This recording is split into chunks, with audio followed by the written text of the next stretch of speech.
साथियों नमस्कार। आज की वीडियो है इमेज स्टेबलाइजिंग सेटिंग के लिए। वीडियो में जर्किंग ना आए, शेक ना हो, पिक्चरों में शेक ना आए, पिक्चरें हिले नहीं, पिक्चरों की क्वालिटी मेंटेन रहे, इसके लिए इमेज स्टेबलाइजिंग सिस्टम को आप अपने कैमरे में सेटअप में जाके ठीक कर सकते हैं। क्या क्या सावधानियां रखनी पड़ती हैं और उसके लाभ क्या होते हैं। वैसे तो 2004 में ही इमेज स्टेबलाइजिंग सिस्टम कैमरे में आ गया था, डिजिटल कैमरों में, लेकिन अब उसका विस्तार हो चुका है और उसमें अपडेट आ गए हैं जिससे और ज़्यादा सुधार किया जा सकता है।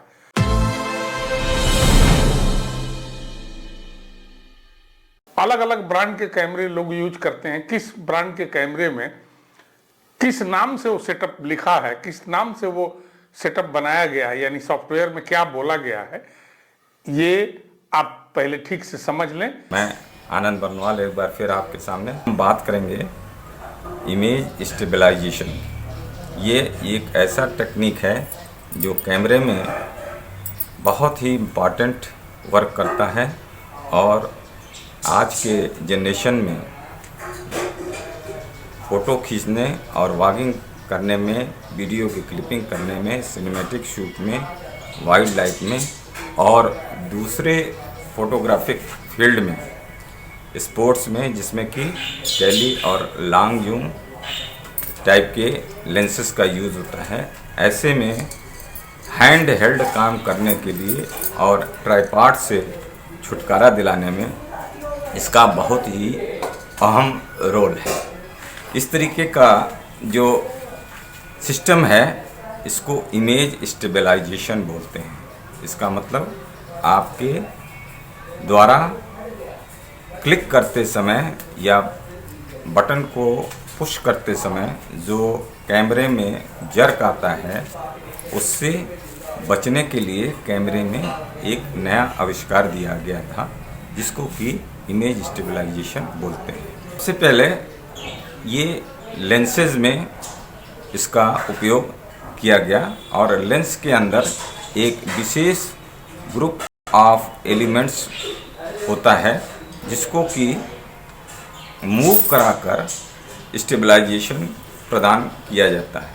ये सबसे पहले टेली फोटो लेंसेज में और लॉन्ग जूम 70 से 200 2.8 कैनन में इसका उपयोग किया गया है और ये बहुत पहले 2003 में ही कैनन कंपनी द्वारा इसको अपने लेंसेज में इनकॉर्पोरेट किया गया था। यह हाई एंड प्रोफेशनल कैमरों में कार्य करने के लिए बनाया गया था जिससे कि कोऑर्डिनेशन करके ये इमेज को स्थिरता प्रदान करती। फोटोग्राफी में, फिर टेलीफोटो लेंसेज में और स्मूथ वीडियो को या सिनेमैटिक शूट करने में हैंड हेल्ड तरीके से काम करता है।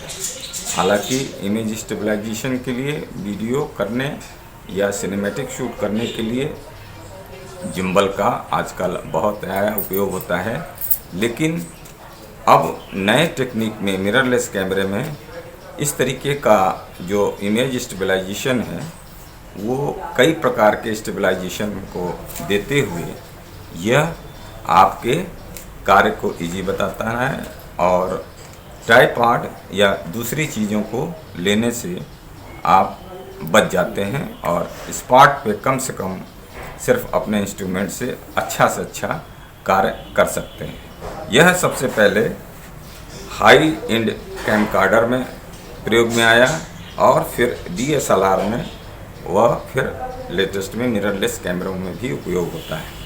1995 में कैनन ने EF 70 से 300 4-5.6 USM में पहली बार इसका उपयोग किया है। बाद में नाइकॉन, सोनी, पैनासोनिक, ओलंपस और फ्यूजी आदि कंपनियों ने इस पे कार्य किया है। इमेज स्टेबलाइजेशन कई प्रकार का होता है। एक सबसे पहले जो आया वो लेंस में आया जिसको कि लेंस के अंदर फ्लोटिंग एलिमेंट को मूव कराकर एडजस्ट करता है। और दूसरा जो है वो है IBIS, in body image stabilisation. यह एक अलग से क्रांतिकारी आविष्कार है जिसमें कि सेंसर को ही उसके अंदर मूव कराकर, बॉडी के अंदर मूव कराकर इस चीज़ को एडजस्ट करते हैं। तीसरा जो है वो है EIS, इलेक्ट्रॉनिक इमेज स्टेबलाइजर। यह एक सॉफ्टवेयर बेस्ड इमेज स्टेबलाइजिंग है और इसमें किसी लो कास्ट के होने की वजह से ये ज़्यादातर कंपनियों में वीडियो क्लिपिंग के लिए इसका उपयोग हो रहा है। इस तरीके से ये 3 मेन टाइप के इमेज स्टेबलाइजर हैं जो सिस्टम है जो काम करता है, और बाद में इसके कई कॉम्बिनेशन साथ साथ में काम करते हैं जिसमें डुअल इमेज स्टेबलाइजिंग है, और किसी किसी हाई एंड कैमरे में वीडियो केस में ये IS और IBIS तथा EIS तीनों एक साथ मिलकर के वीडियो क्लिप को स्मूथ बनाते हैं।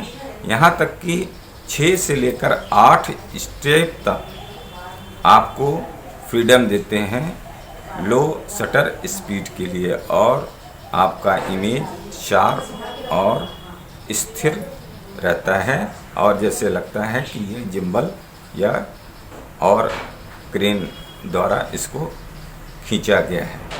धन्यवाद।